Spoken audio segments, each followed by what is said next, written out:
नमस्कार. स्वाभिमानी TV news चॅनलच्या बातमीपत्रात आपलं स्वागत. बनावट स्वाक्षरीद्वारे आर्थिक गैरव्यवहार करणाऱ्यांवर कारवाई करा. पीडित महिलेचे धुळे जिल्हा अधिकाऱ्यांना निवेदन.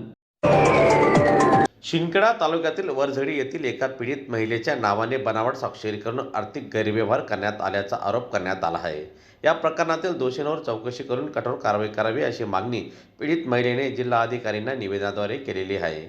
आपल्या स्वाक्षरीचा गैरवापर करून आर्थिक व्यवहार करण्यात आल्याचा आरोप महिलेने निवेदनातून केलेला आहे. दरम्यान या प्रकरणाची सखोल चौकशी करून संबंधित कागदपत्रांची तपासणी करावी तसेच दोषी आढळणाऱ्यांवर कायदेशीर कारवाई करावी अशी मागणी करण्यात आली. दरम्यान या प्रकरणाची प्रशासनाने तातडीने दखल घेऊन पीडितेला न्याय मिळवून द्यावा अशी अपेक्षा पीडित महिलेने व्यक्त केलेली आहे. वरझडी माझं गाव शिंदखेडा तालुक्यात येतं. मला CRP पदावर ठेवलं होतं उमेद अभियानांनी. त्यांनी मला 1.5 वर्षापासून मानधन दिलं आणि मानधन मागायला गेली तर माझ्याकडून हप्ते मागायची त्यांची हे मला रेशन दुकान भेटलं होतं बचत गटामध्ये.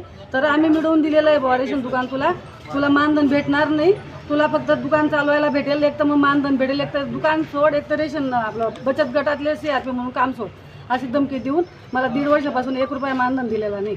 एक इथले धुळे जिल्ह्याच्या सरांची बी विनवण्या केल्या. मी धारणे सर म्हणून आहेत, सोनवणे सर म्हणून आहेत, त्यांचे रेकॉर्डिंग पण आहे माझ्याकडे आणि मेसेज पण केला आहे मी त्यांना.